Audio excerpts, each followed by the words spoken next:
ঈদ তো শেষ, কিন্তু মাংস খাওয়ার তো চাহিদা শেষ হয় না। কারণ এটা অল টাইমের চাহিদা। যে কোনো বিয়েবাড়ি অনুষ্ঠান, বাসা, ফ্রাইডে বলেন, যে কোনো সময় বলেন, এটা তো সবারই চাহিদা থেকেই থাকে। তো যারা নতুন গৃহিণী আছেন তাদের জন্য আরও বিশেষ করে আমি এটা দিয়েছি। আপনারা দেখেন, দেখলে যদি ভালো লাগে তো আমার মতো করে ট্রাই করবেন। তো প্রথমে আমি মাংসটাকে ভালোভাবে ধুয়ে নিয়েছি এবং পানি ঝরিয়ে নিয়েছি যাতে বেশি পানি না ওঠে।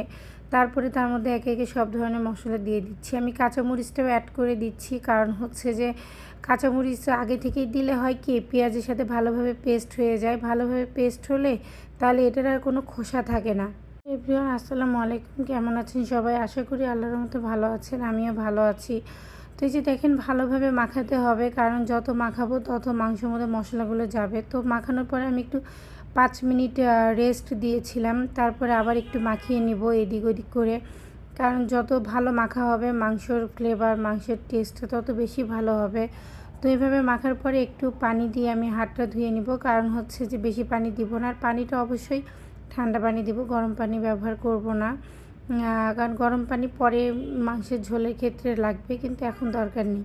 তো এভাবে দিয়ে যে চুলার উপর বসিয়ে দিলাম। আসলে সবচেয়ে বড় কথা কি, মাংস রান্নার সময় আপনার যদি কালারটা ভালো আসে আর লবণ ঝাল ঠিক থাকে, এমনি টেস্ট চলে আসে। আমার কাছে তো তাই মনে হয়। কারণ অনেক জায়গায় দেখেছি যে মাংস রান্না করার পরে যখন সার্ভ করছে দেখা যায় কালো কালো হয়।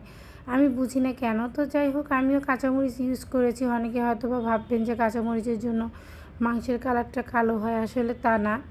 এটা আপনার রান্নার উপরে ডিপেন্ড করে যে কালার কেমন আসবে।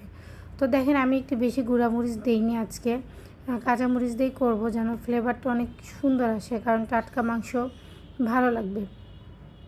তো এইভাবে এই যে আস্তে আস্তে সব কিছুই দিয়ে নেড়ে নিচ্ছি, ভালোভাবে কষিয়ে নিচ্ছি। তো আমি ঢাকনা দিয়ে ঢেকে দেবো প্রায় হাফ অ্যান আওয়ার, মানে আধা ঘন্টা আপনাকে এভাবেই কষিয়ে রান্না করতে হবে, ধিমি জালে। বেশি জোরেও না, বেশি আস্তেও না। এর মধ্যে মাঝখানে আমার একটু পানি অ্যাড করতে হয়েছিল, আমি একটু গরম পানি অ্যাড করে দিয়েছি, সেটির ভিডিওটা নিতে পারিনি। আপনারা যখন মাংস লেগে ধরবে তখন একটু গরম পানি অ্যাড করে দিবেন। দেওয়ার পরে এই যেভাবে কষাই থাকবেন, দেখেন আমার মাংসগুলো খুব সুন্দর সেদ্ধ হয়ে গেছে, মানে মুখে দিলে একদম নরম হয়ে যাবে, দেখতেও ভালো লাগবে। তো এই যে তারপরে হচ্ছে আমি ফোড়নের জন্য রেডি করছি। আমি এখানে সরিষার তেল ইউজ করব। সরিষার তেল দেওয়ার কারণ হচ্ছে যে এই সরিষার তেল দিলে মাংসের একটা সুন্দর ফ্লেভার চলে আসবে। তো যাই হোক, তার মধ্যে আস্ত রসুন, তারপরে আস্ত হচ্ছে আমি মরিচ, শুকনো মরিচ দিয়ে দিলাম, কারণ ভাত খাওয়ার সময় এই দুইটা জিনিস নিলেই মানে ভাতের টেস্ট আরও বেড়ে যাবে, মাংসের টেস্টও বেড়ে যাবে। তো যাই হোক, তারপরে দেখেন ফোড়নের জন্য সবই রেডি। একটু আস্ত জিরাও দিয়ে দিলাম, কারণ জিরা দিলে ওই যে বললাম যে একটি স্মেল, আমার তো মানে রান্নাতে একটি স্মেল ভালো আসলে আমার ভালো লাগে। তো যাই হোক, আম্মু এভাবে মাংসটা ঢেলে দিল, চতুর্দিকে ছিটে গেছে, এটা ব্যাপার না, এটা সবাই অন্যদিকে দেখবেন না। তো যাই হোক, তারপরে এই যে হয়ে গেল, আমার মাংসের কালারটা অনেক সুন্দর চলে আসছে, আপনারা দেখলেই বুঝতে পারবেন।